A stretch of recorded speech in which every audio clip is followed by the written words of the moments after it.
والله يدعو إلى دار السلام ويهدي من يشاء إلى صراط مستقيم.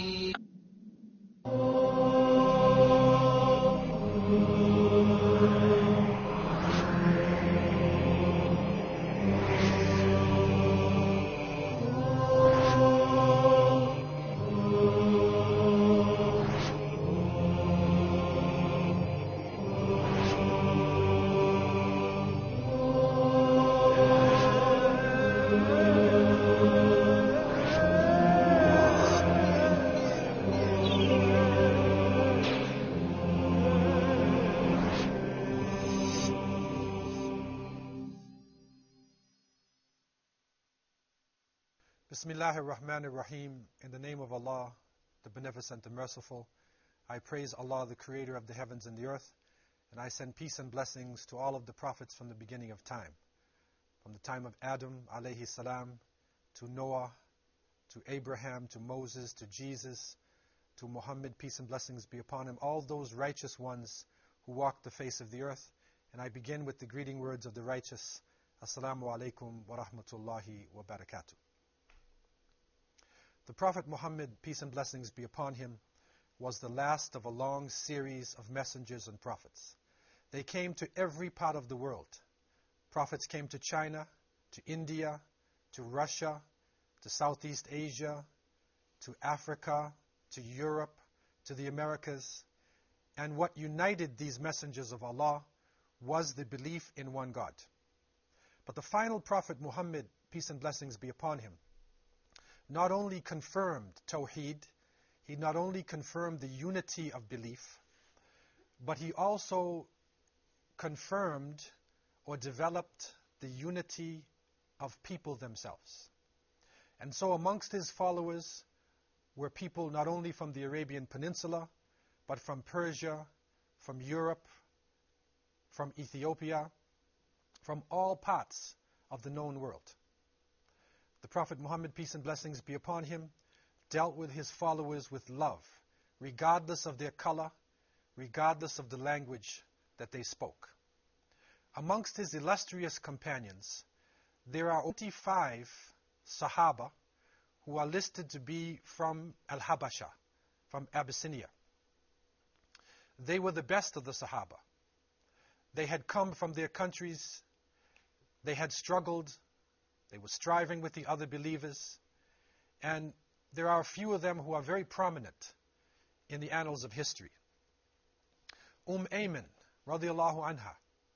It is reported by the books of Sirah, the prophetic biography, that she was the dry nurse of the Prophet, peace be upon him, and when his mother passed away, she was the one who brought him back to Mecca. She remained an important person to him all of his life. Even later in Medina, when they mentioned that Ayman was in his presence, the Prophet, peace and blessings be upon him, although he was the last messenger and also a mighty ruler, he would stand and he would greet her with love. From amongst the Ethiopian companions of the Prophet ﷺ was also Sayyidina Bilal radiallahu an.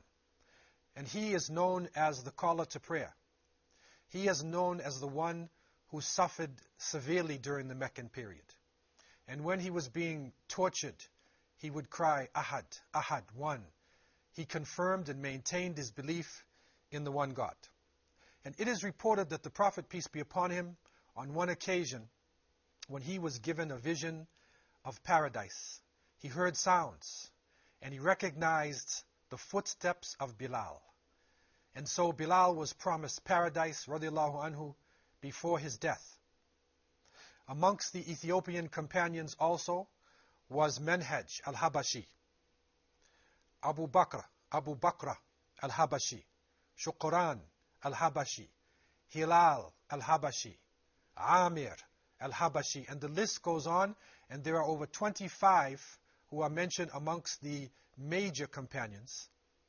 In a minor sense, there were many scores of Ethiopians who were also engaged with the Prophet, peace and blessings be upon him, in the struggle for the establishment of Islam. during the rule of the Khilafat of Umar ibn al-Khattab radiallahu an, the second caliph. It is reported that activity was going on in the Red Sea, in the islands just below Jeddah. And it is reported that Umar ibn al-Khattab radiallahu an dispatched an expedition to the coast of Jeddah in order to see what was happening and, if possible, to give dawah to the people they found on the islands in the Red Sea. When they returned, Umar remembered the saying of the Prophet, peace be upon him, who has said, "Leave the Abyssinians as long as they do not interfere with you." And so, based upon this understanding of the important role that Al-Habasha had played in the early times, and the sayings of the Prophet, peace be upon him, Umar ibn al-Khattab and the early Khulafa, the leaders of Islam, never sent any military expeditions into Ethiopia or in that region. What actually happened was a natural relationship between the merchants coming from the coast near Jeddah and southern Arabia and going across into the Horn of Africa. The books of history report, especially during the Umayyad period, that large numbers of people crossed the Red Sea. They crossed into the Horn of Africa, and they established business ports in the eastern side of Africa and also on the Dahlak Islands. We find reports given by the Umayyads and then later on by the Abbasids during their rule of Islam.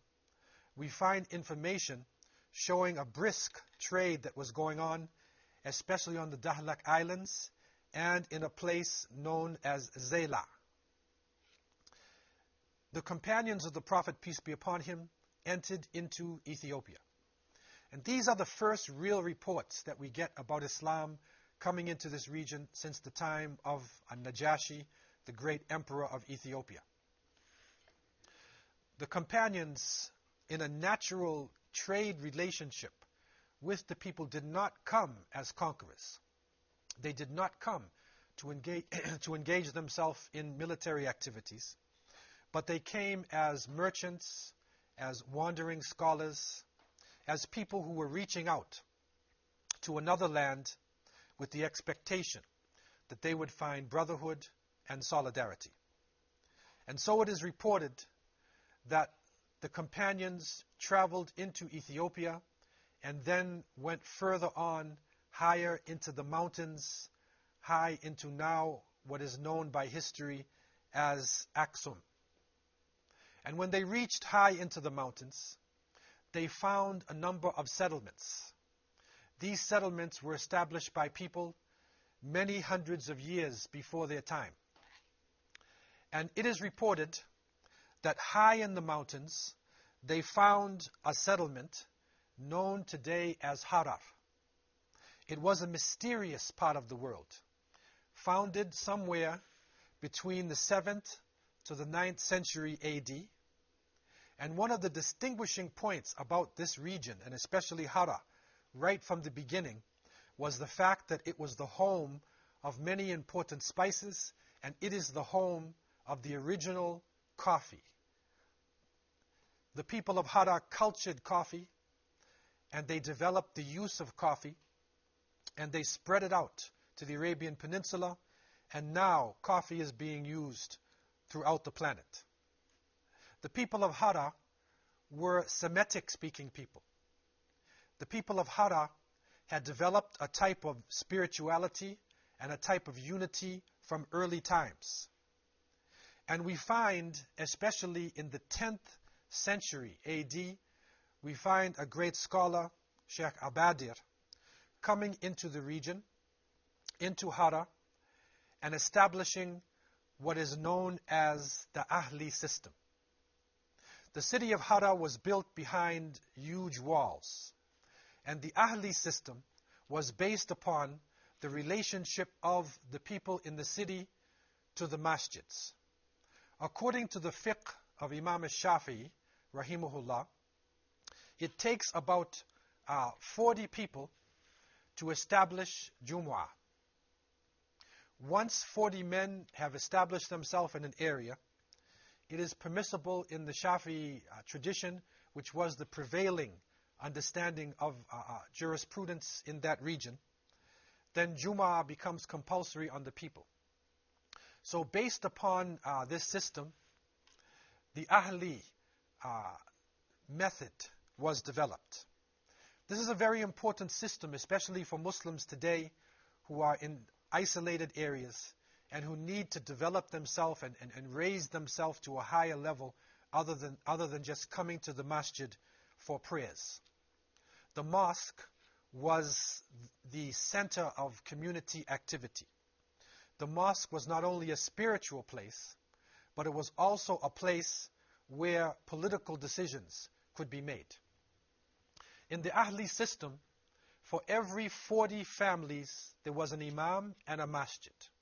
And so in Harar, what developed is a complicated web of masajid, of masjids, with an imam as the responsible person.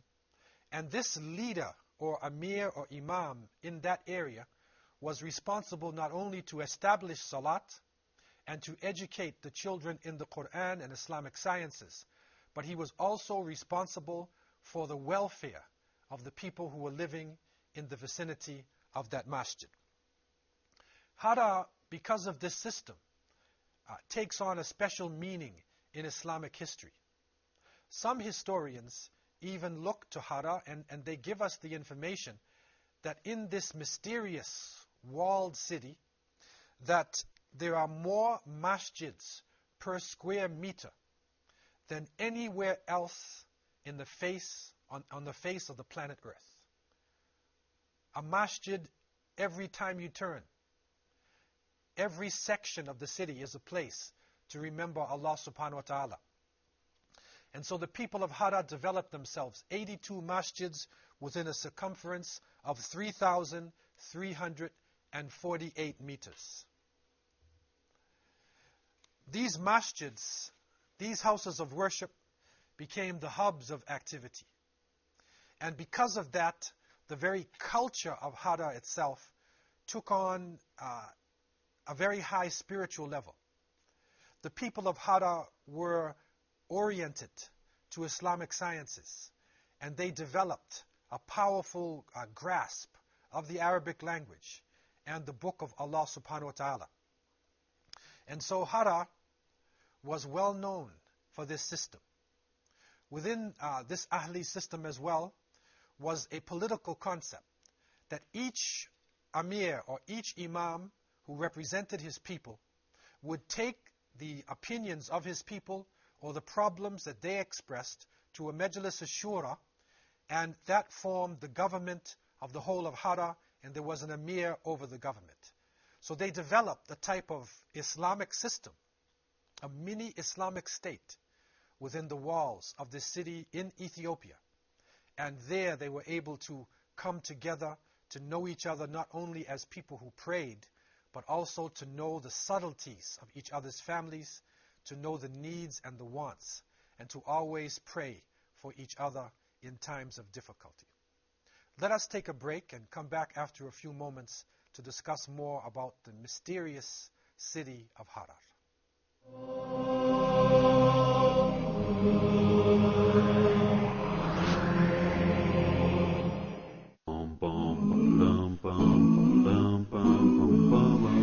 And if you look into the early tafsir, early exegesis of the Quran, you will find that all the Mufassirin were trying to find out where are the 7 earths. Earthquakes, natural or artificial, can delineate the boundaries between 7 different zones within the earth. The conclusion that we have 7 different layers within the earth came to not only the 20th century. The true believer would prostrate down in obedience to Allah subhanahu wa ta'ala. The blessings of that prostration will reach the 7th earth.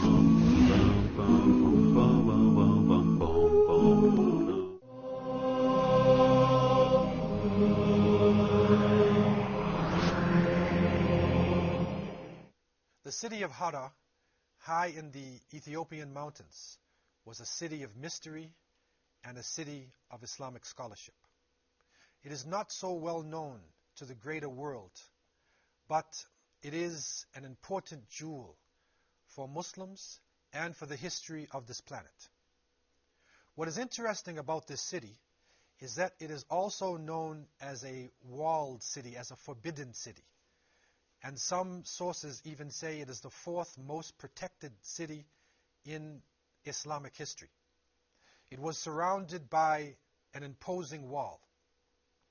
This wall was developed and established in order to keep out the wild beasts that prowled around in the evening in Ethiopia, and also to protect the people from the roving nomadic tribes and for the large armies of enemies who would appear.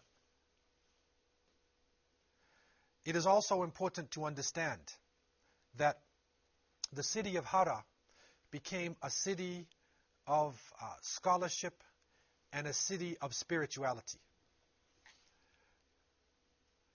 Harar itself, because of the use of new technologies, was able to develop a type of Islamic learning that was not found anywhere in the northeast part of Africa. For the people of the Horn of Africa, Harar was a type of Mecca of knowledge. Harar was a forbidden city. Harar was a mysterious city. And above all, it was a city of high spirituality and scholarship. It is reported that up until the 19th century, no non-Muslim ever stepped foot in Harar itself. The city was completely developed and completely organized along Islamic lines and focused upon high spirituality. In 1854, Sir Richard Burton, disguised as a Syrian Muslim, speaking the Arabic language, came into Harar. He found a city with a beautiful climate.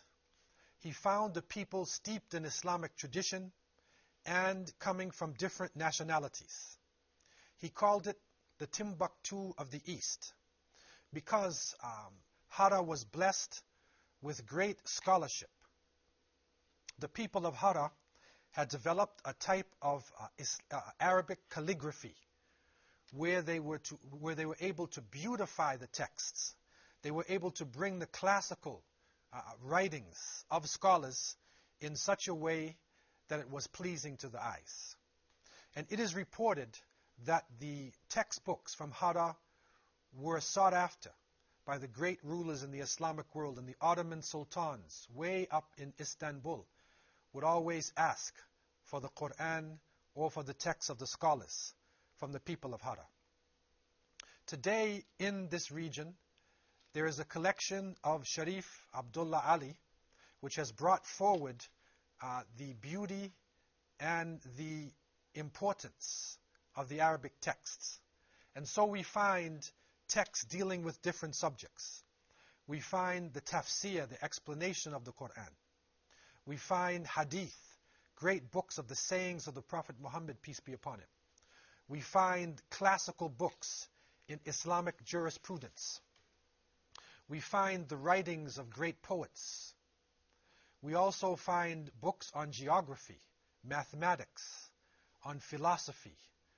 We find that the people of Harar were able to bring in understanding different parts of East Africa, record it in the Arabic language, and make it available for not only the people of their region, but the travelers and the scholars who passed through their area.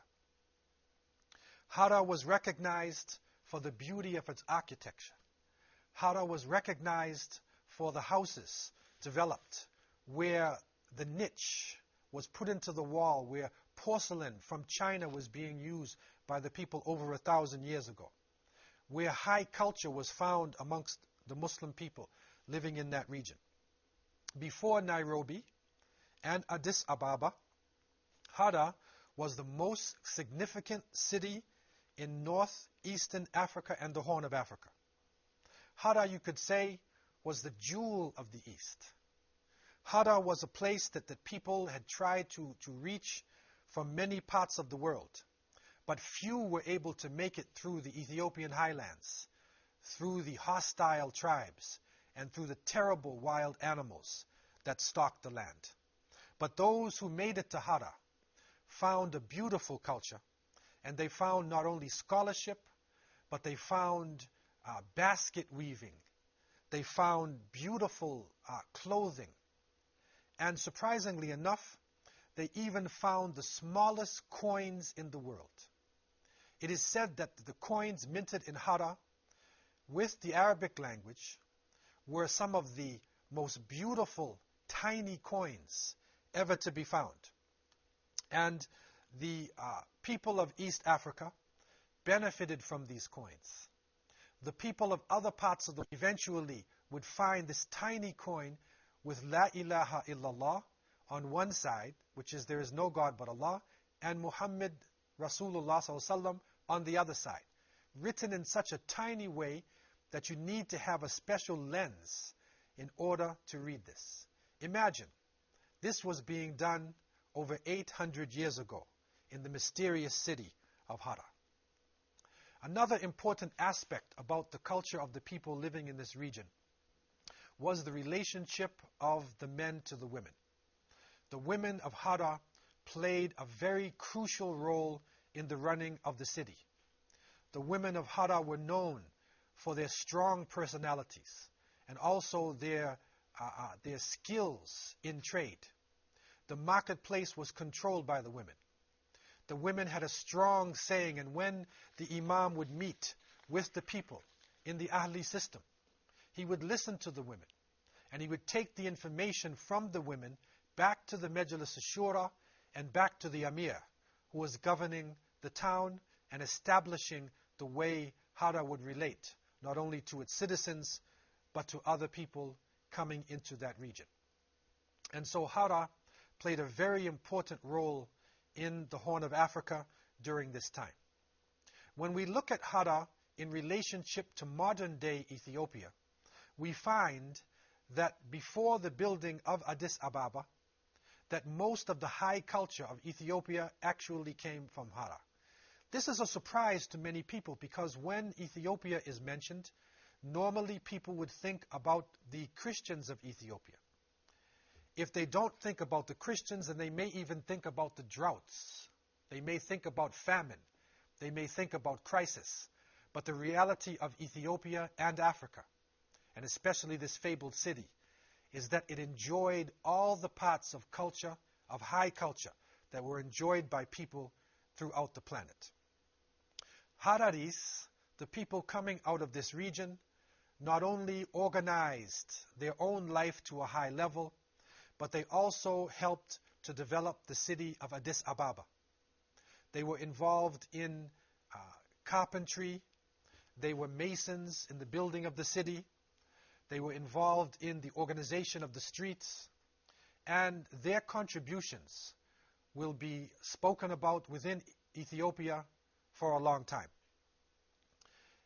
One strange report that comes from Harar is that they even found tombstones that they believe dated back to the time of Najashi.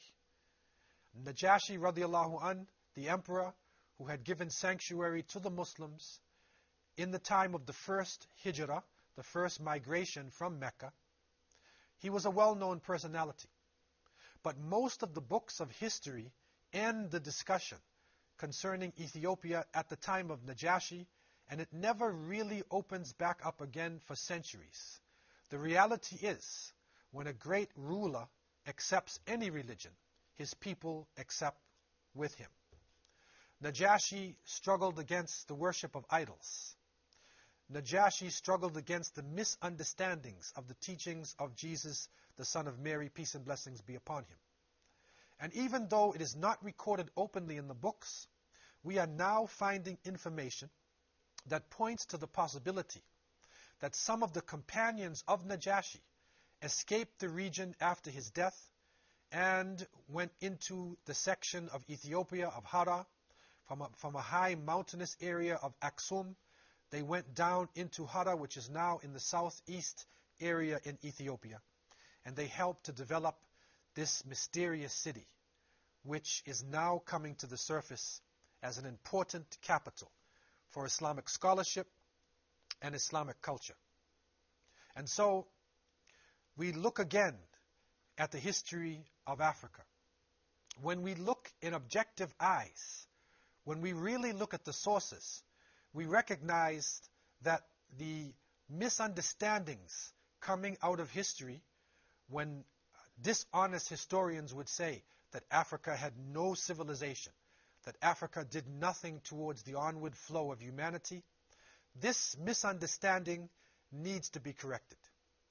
Young scholars with objective minds need to now enter into the languages of Africa, the languages of the Middle East, to understand this rich history and what it had to give to the people in early times. Today in Ethiopia, Muslims make up somewhere between 40 to 60% of the population. And Harar as a city is on the rise. It was even given the UNESCO award being the city of peace. They consider it to be the city of peace for the whole world. This is an understanding that needs to be realized by people not only in Ethiopia, not only people in the Horn of Africa, but people throughout the planet. Harar was part of the natural extension of Islamic culture.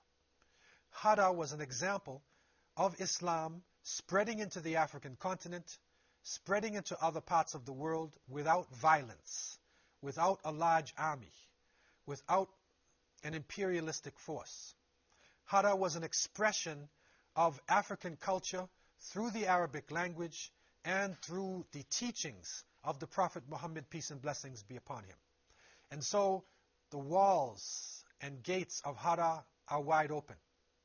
The forbidden city has now become an open city.